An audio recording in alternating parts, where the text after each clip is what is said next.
Hello and welcome to my ongoing series, Roblox Myths Explained. In this series, I talk about various different Roblox myths and everything you need to know about them. In today's episode, I'll be talking about AnnebeIl and everything you need to know about her.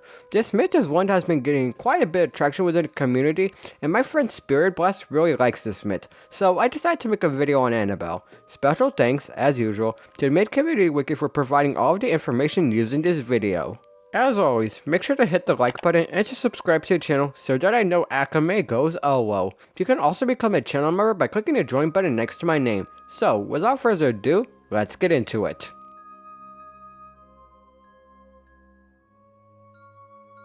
AnnebeIl is a Roblox myth that is best known for their game, Bronx Orphanage, as well as having a pretty gruesome and depressing backstory. This makes her one of the darker myths that one can investigate. Recently, AnnebeIl has been gaining traction within the Roblox myth community, which has led to her getting the attention of many different Roblox myth hunting groups, as well as becoming an up-and-coming myth.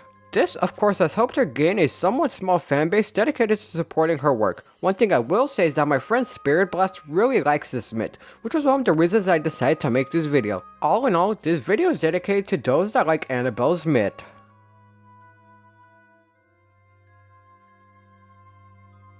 The story of AnnebeIl dates all the way back to January 15th, 2021, so over 4 months ago at the time of recording this. This marks the day that AnnebeIl made her Roblox account. Knowing that AnnebeIl joined in January of 2021, this makes her one of the newer myths in the Roblox myth community. On January 16th, one day after joining Roblox, she made a placeholder game that would eventually become her most popular game. I'll get into her games later on in the video, so just know that. For a while, AnnebeIl will be very inactive on Roblox, not doing anything noteworthy. However, out of the blue, she will become very active via building her games and developing her myth story. Around this time, lots of myth hunters will start investigations on AnnebeIl's games and document what was found. This, along with several secrets being figured out, caused AnnebeIl's popularity to blow up within the Roblox myth community. Because of this sudden growth, the like to dislike ratio reached 100%, albeit for only a few days. This will be far from all that happened as Bronx Orphanage quickly reached 1,000 place visits. AnnebeIl soon joined various Roblox myth hunting groups, getting ranked in each one of them and gaining even more interest from doing so. Soon, AnnebeIl started giving tours to myth hunters and YouTubers. As one might piece together, this helped document more of her myth story/lore and made it easier to understand her as a character. Nowadays, AnnebeIl is a very active Roblox myth with a growing fanbase, who is also slowly getting recognition every day. She was last online around a day prior to recording this, which will have changed when this video goes up.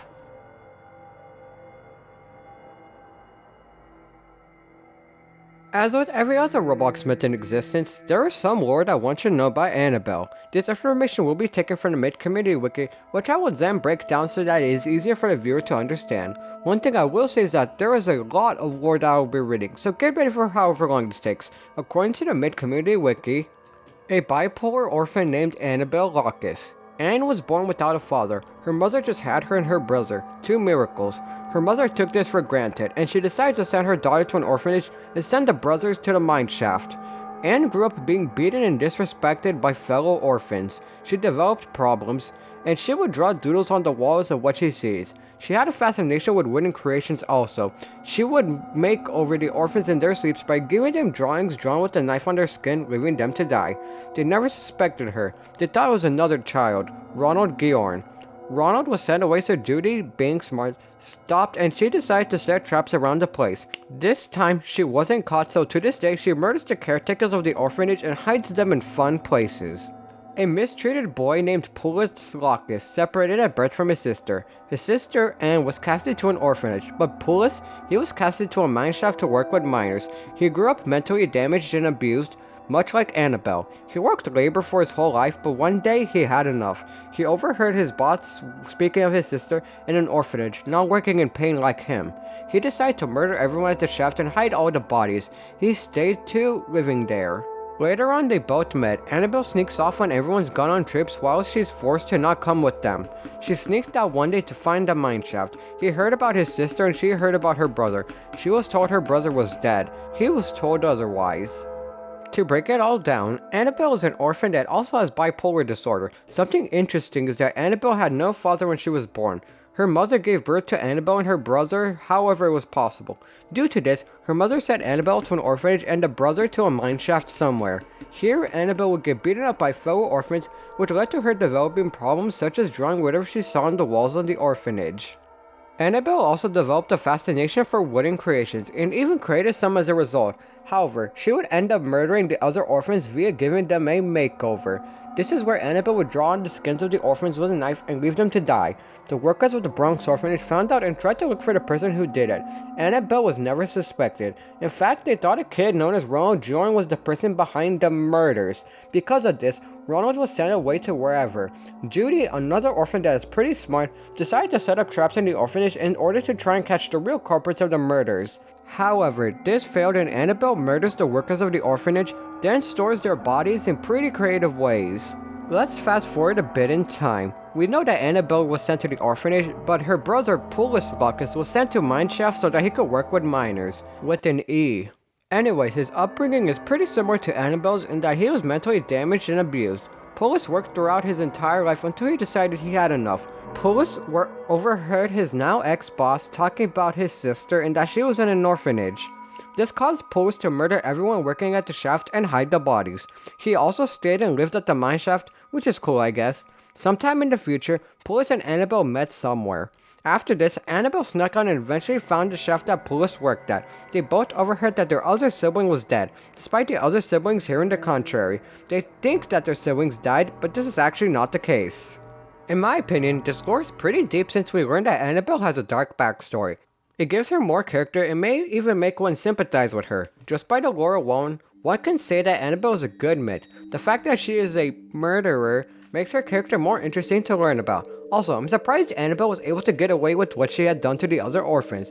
It shows that she's pretty good at what she does. One thing I'll say is that I fact-checked this section with AnnebeIl herself so that it could be as accurate as possible. I know that this section was longer than normal, but I felt like sharing it so that one could understand AnnebeIl better.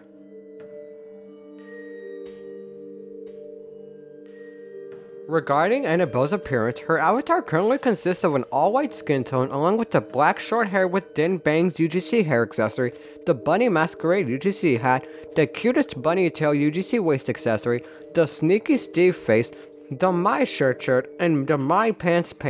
AnnebeIl also equips the Mage animation pack. In my opinion, this avatar looks pretty cool since it does have a dark vibe to it. When I first looked at it, it reminded me of Playboy magazine because of the costume and the bunny masquerade hat. I know that it makes AnnebeIl's avatar look a bit sexual, but I'm giving my honest review of it. I also like the combination of black clothes and a white skin tone since it makes it look more mysterious and evil. This makes sense when you consider her myth's lore. Overall, I give AnnebeIl's avatar a 9 out of 10 since it looks really good and depicts her myth pretty well. To be honest, there isn't really anything I would change about the avatar since it looks pretty good as it is.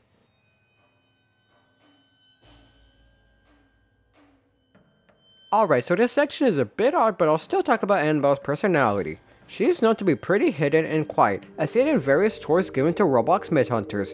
AnnebeIl is pretty dodgy when talking to certain kinds of people, so she is somewhat unpredictable. From time to time, she can be pretty aggressive with what she says. This, of course, can put some people off and make them uncomfortable. However, at other times, AnnebeIl can be pretty non-serious and play pranks on those that she is giving tours to. This kind of behavior makes sense since she has bipolar disorder, which causes her to sometimes have mood swings. Of course, there's not too much for this section as AnnebeIl is pretty new to the Roblox Myth community, but this will change as time goes on and more of her story and character is documented.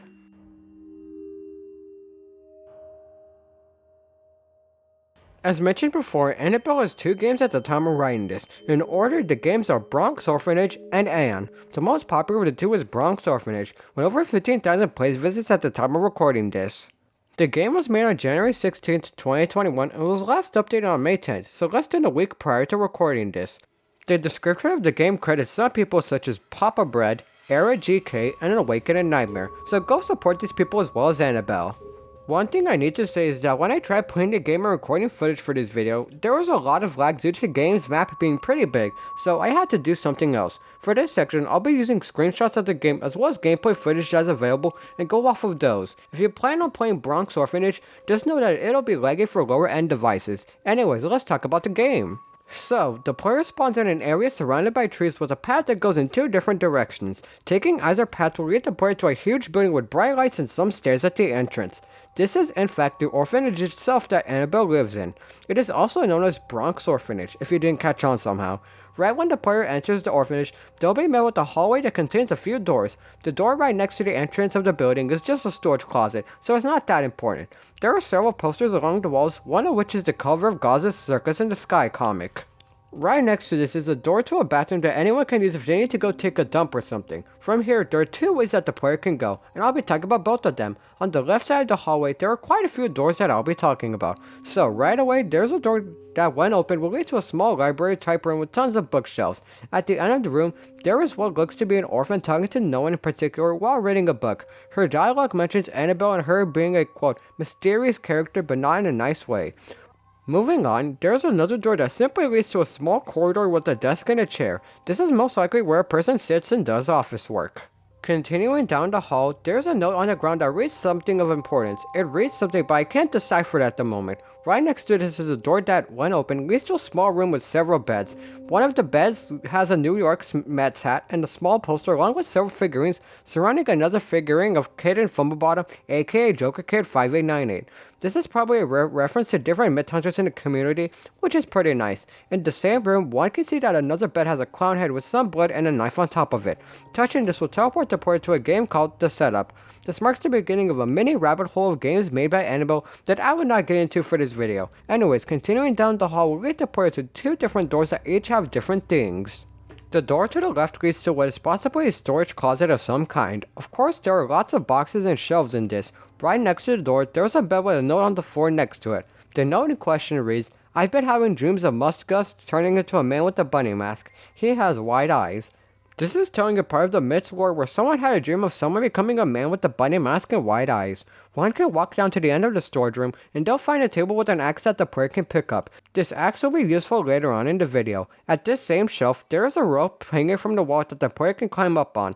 Doing this will open the trapdoor and lead to a small attic in the orphanage. A few things that can be found in here include several storage shelves, a body with a TV head, some cabinets, and a small box TV playing static. Other than that, there's not too much to see in this area. Anyways, directly across from the storage room is the cafeteria of the orphanage. Obviously, this is where the orphans and visitors go to get food and eat. There is something of interest in this area. Near the area where the player can get food, there is an orphan watching a box TV and speaks while doing so. A basic summary of her dialogue is that the orphan woke up with cuts on her body, so she wants to distract herself by watching TV. She ends up enjoying whatever she is watching and wonders where another orphan named Ellie is at the moment. The unnamed orphan also wishes for flat screen TVs to be released, which is cool. In the area with the food, there is a note that reads, "I've never been any sort of suspect." They accused Ronald Guiorn that he used to bully kids and such, but he wasn't the culprit. Little did they know. Here, AnnebeIl confirms that Ronald was thought to be the culprit and gives a little backstory on him. We know that AnnebeIl wrote this note as it starts with, "I've never been any sort of suspect." There is a second note in the cafeteria that I would read, but it's unintelligible for me, so I won't be able to talk about it for this video. Anyways, that seems like all there is for this side of Bronx Orphanage. Now we can move on to the right side of the orphanage. From the outside, the right side of the orphanage is not as lit up, which may make one think there's not much to see here. However, this is not the case. Right away, one can see a door that, when open, will show a laundry room with several mannequins and lots of pillows on the ground. If one looks closely, they can see that there is a body hiding within the pillows. It is most likely that this is one of the people that AnnebeIl murdered and hid within the orphanage. There's not much else in this room that is noteworthy, so we can move on. At the end of the hallway, there is a boarded up drawer that the player can't get past. Or so it seems. In reality, the player can use the axe they equipped earlier and chop down the pieces of wood to open the drawer. This will open up a passageway into the right side of the orphanage. A couple of things can be found here, so let's talk about them. Right next to the entrance of the passageway, there is a door that leads to a room full of beds and a few bookshelves. It makes sense that this room exists since this is an orphanage. Another door next to the passageway leads to the kitchen, where the food for the cafeteria is made. Obviously, one can find a refrigerator, some stoves, a few cabinets, a microwave, an oven, and much more. You know, typical things you'd find in the kitchen. Other than that, there's not much else to see in the actual orphanage. There are several other buildings in the map, but I don't feel like covering them in this video. I might do that in the future, but we'll be skipping them for now. Other than that, there's not much else to see in game. In my opinion, Bronx Orphanage is a very cool game that the player should go check out. However, if you plan on doing so, just note that the game will lag on weaker devices since the game has a lot of areas. Staying on topic, the game is very well built and contains quite a lot of secrets to help the player progress within the myth story. I especially like the rabbit hole of games that one of the rooms in the orphanage led you to. It's honestly a very cool find. Overall, Bronx Orphanage is basically a must-play for myth hunters looking for new games to play. AnnebeIl does have one other game, but it's just a portal that leads into Bronx Orphanage, so we'll talk about it.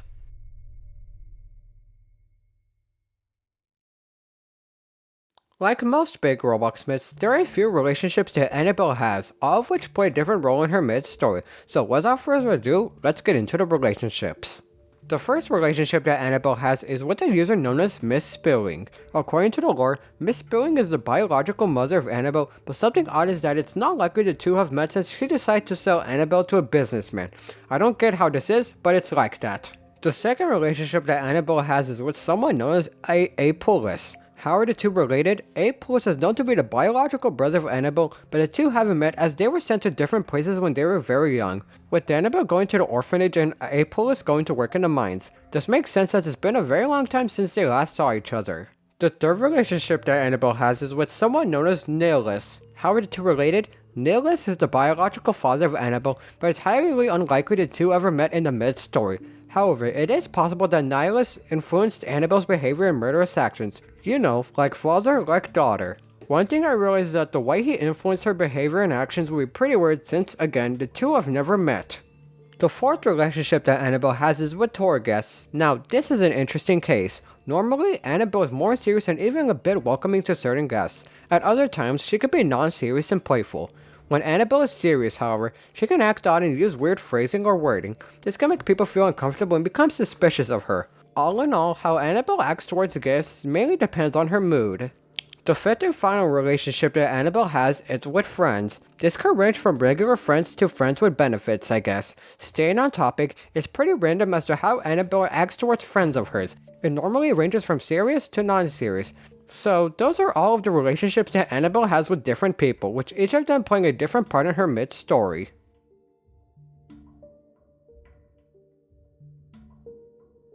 There's not that much information for this section, but I'll still talk about it regardless. As one might know, trivia is just extra facts that are relevant enough to make it onto the video. So, without further ado, let's get into the trivia. The first and only piece of trivia is that AnnebeIl's name is spelled with a capital I instead of two L's. So it is spelled A-N-N-B-E capital I lowercase l. So if it was all capitals, this is how her name would look like. This is pretty useful since it's common to misspell her name. So now you know how it is really spelled. I know there wasn't that much trivia, but I feel like sharing what was available.